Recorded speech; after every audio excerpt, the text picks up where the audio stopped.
Welcome to this BeeGraphy tutorial. Learn to create a parametric 3D model with a randomized dripping effect using nodes. Let's get started. The video demonstrates how to create a 3D hexagonal container with a unique style pattern embossed on its sides, and we achieve this pattern using the list order changing node, which alters the sequence of point arrangement. Starting off, let's create a polygon. Using the Polygon node, we'll set the radius and sides. We'll use range input nodes to control the radius to rename in radius. Values min 50 and max 100. We can use range input node to easily control the number of sides. Rename polygon count. Next, we want to move this polygon up in the z direction. For this, we'll use the move node. We'll use the vector z node and plug in a range input node for the factor, controlling the height of our move. Let's set the height to 50. Now we'll divide the moved polygon into segments.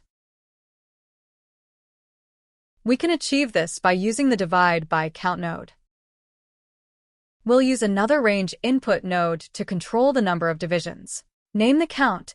Set the minimum value to 30 and the maximum value to 100. We can reorder these points for a more interesting effect. To change the order of points, we will use the list order changing node. Now, let's connect the original polygon points to the first point input of the line node and the reordered points to the second point input. Extrude the lines into surfaces using the Extrude Curve node. Next, we'll use the vector z node again to control the extrusion direction. Use random values for extrusion length. Generate these with the random numbers list node. Using the multiplication node, I will multiply the height by 0.2. Multiply by 0.2 to stay above minimum height. By duplicating the multiply node, I will multiply the height by 0.6. I will connect the first multiplication to start and the second one to end. We'll use range input node and rename seed. Let's move the inputs to the left so it will be easier to adjust the variables we need later.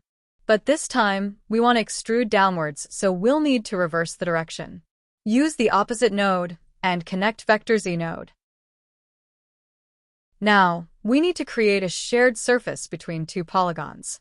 We can use the Loft Surface node to generate the surface by connecting the extruded base polygon to curve 1 and the moved polygon to curve 2.